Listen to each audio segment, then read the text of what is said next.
E aí, pessoal, tudo bem com vocês? Durante os anos de 1940 a 1970, grandes quantidades, e por que não dizer toneladas de substâncias químicas perigosas foram lançadas no ambiente. O motivo para isso? Uso agrícola, uso doméstico, atividade industrial e, em alguns casos, até o esforço de guerra. No vídeo de hoje, vamos discutir alguns aspectos ligados a esse tenebroso período da história e a contaminação provocada por essas substâncias. Meu nome é Ítalo Braga, sou professor da Universidade Federal de São Paulo, vinculado ao Instituto do Mar, e esse é um canal de Química Ambiental. Acompanhe a gente.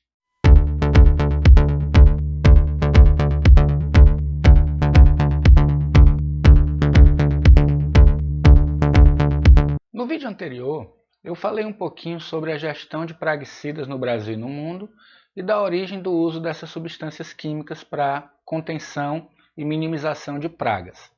Finalizei falando um pouquinho sobre os organoclorados, que foi a primeira grande geração onde se detectou problemas ambientais graves relacionados a seu uso. No vídeo de hoje, nós vamos dar continuidade a esse assunto, porém nós vamos incluir outros compostos organoclorados que não são necessariamente usados como praguicidas. Se você não viu o vídeo anterior, eu sugiro que você dê um pause nesse, corra lá, veja o anterior, vou deixar aqui no card aqui em cima, ou aqui em cima, nunca sei onde aparece, e aí depois você retorna para esse, vai ser mais fácil para você.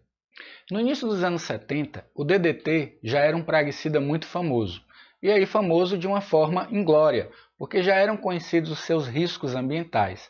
Portanto, em 1972, como eu falei, ele foi proibido pela Agência de Proteção Ambiental americana.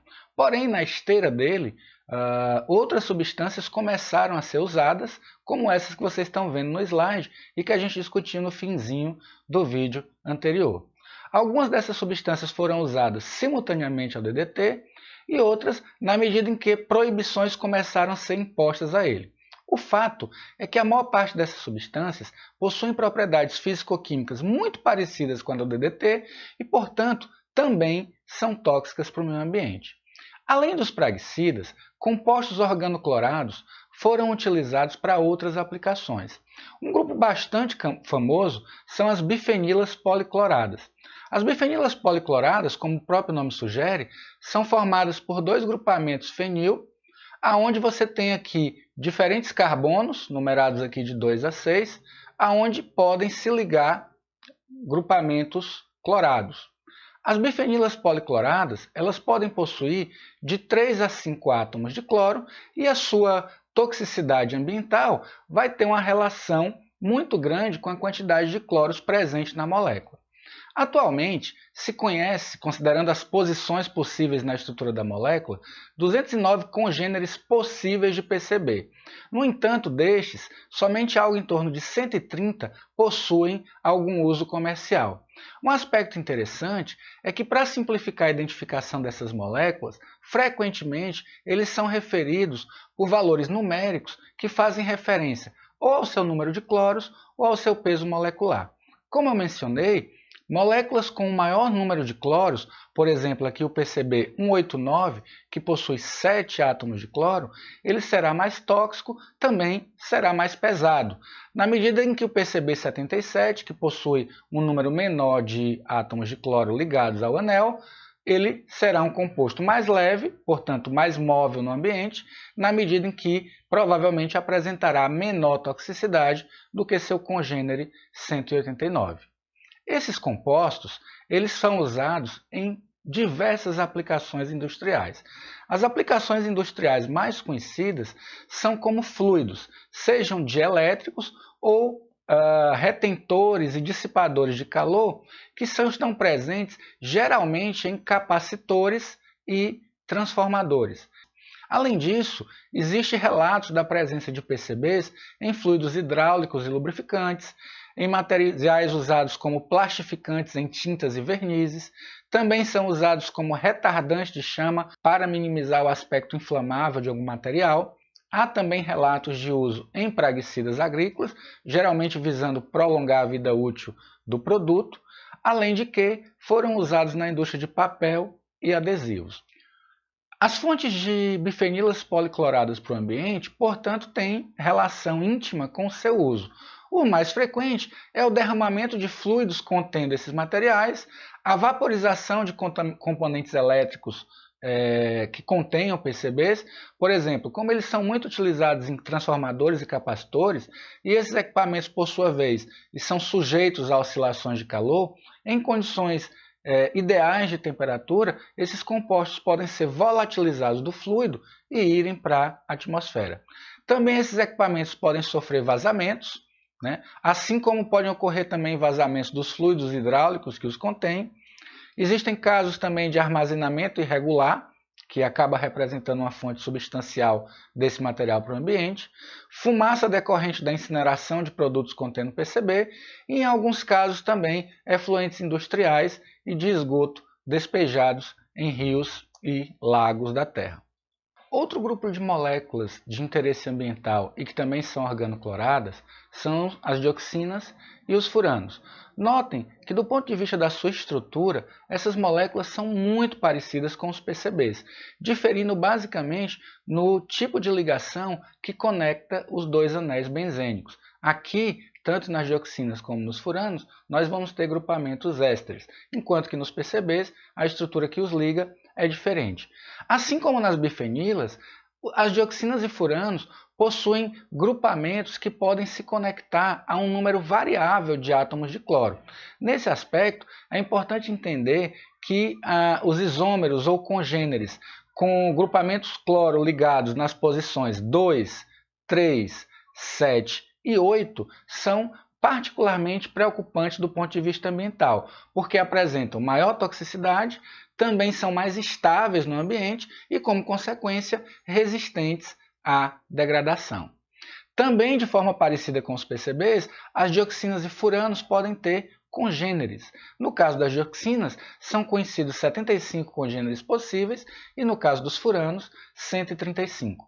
Diferente dos PCBs, as dioxinas e furanos são formadas acidentalmente e não intencionalmente como um produto de interesse industrial. Entre todos os compostos sintéticos já estudados, essa dioxina, a 2,3,7,8-tetracloro-dibenzo-paradioxina, é um dos compostos mais letais já estudados.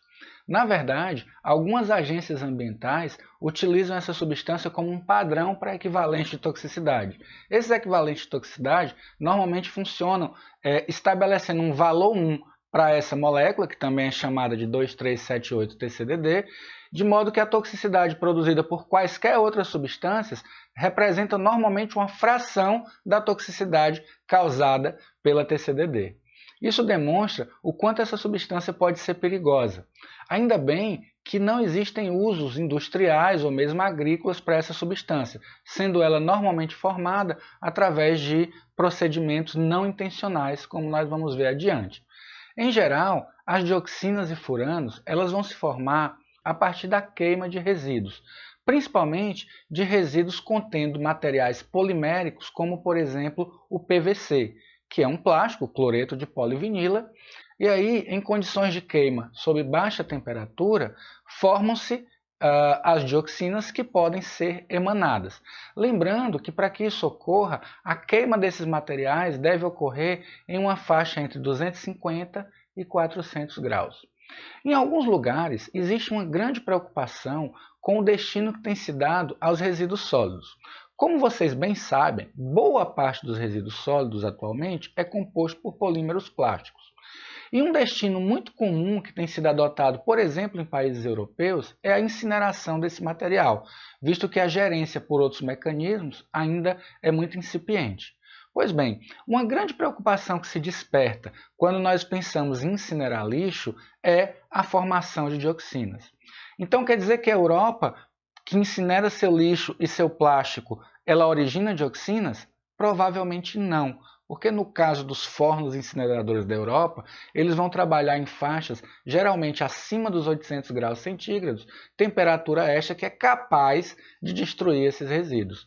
No entanto, é algo a ser constantemente monitorado para evitar a formação desses compostos que, como a gente mencionou, são tão perigosos. De um ponto de vista global, existem emissões de dioxinas que estão disseminadas por vários lugares do mundo. Esse mapa, publicado em um trabalho da Marine Pollution Bulletin em 2005, mostra emissões de dioxinas espalhadas pelo mundo. Notem que algumas áreas muito populosas, como Estados Unidos, Europa, China e Índia, são fortemente responsáveis pela emissão desses compostos. Aqui também, nas regiões sul e sudeste do Brasil, parecem haver emissões bastante significativas. Uma vez que esses compostos são emitidos, nós podemos absorvê-los, ou seja, eles podem chegar aos seres humanos através de vários mecanismos. Os mais comuns são o consumo de carne bovina, laticínios e leite. Porém, a ingestão de carne de frango, porco, peixes, ovos, a própria inalação pelo ar ou o contato com o solo podem ser responsáveis pela assimilação dessas substâncias. Em geral, o que acontece é que após a queima, essas moléculas vão para a atmosfera e, dadas as condições do ambiente, elas podem precipitar.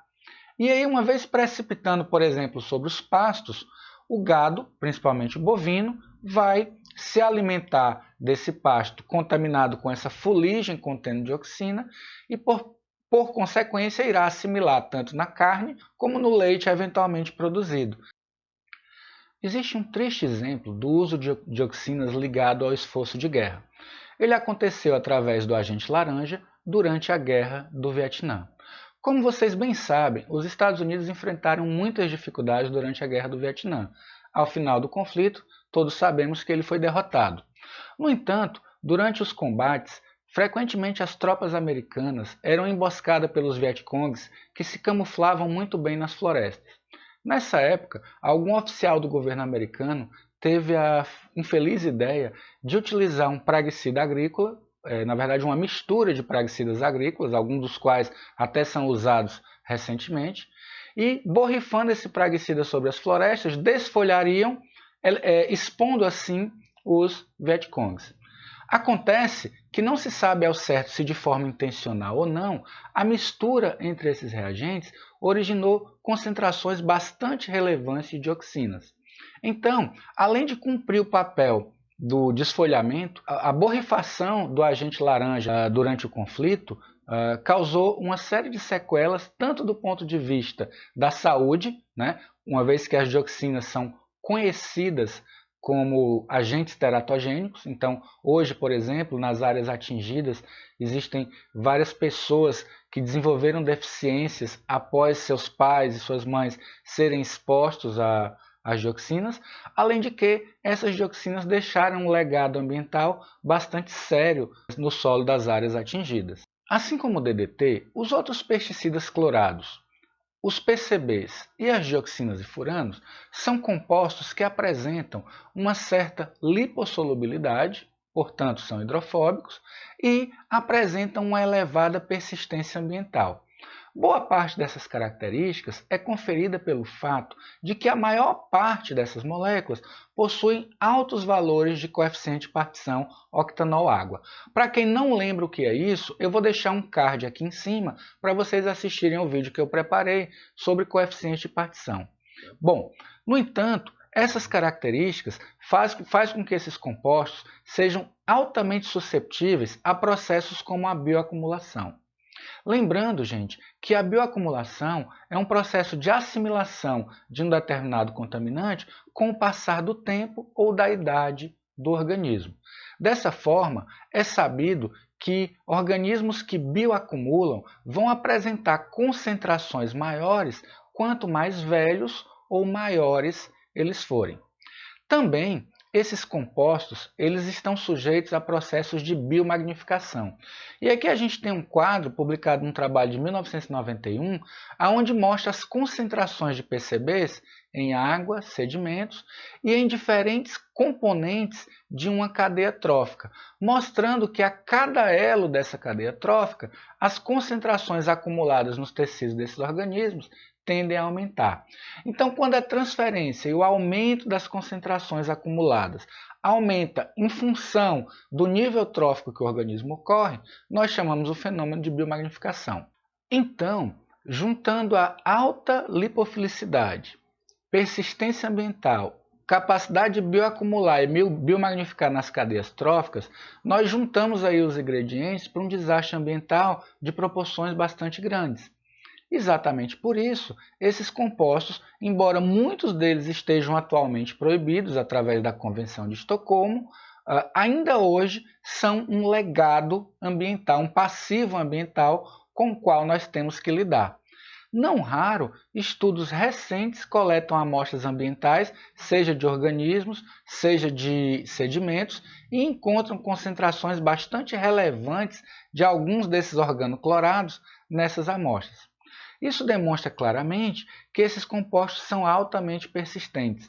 De fato, um pesquisador japonês, por volta de 1990, profetizou em um artigo científico que nós só veríamos os níveis de organoclorados baixar após 30 ou 40 anos de decretadas as proibições.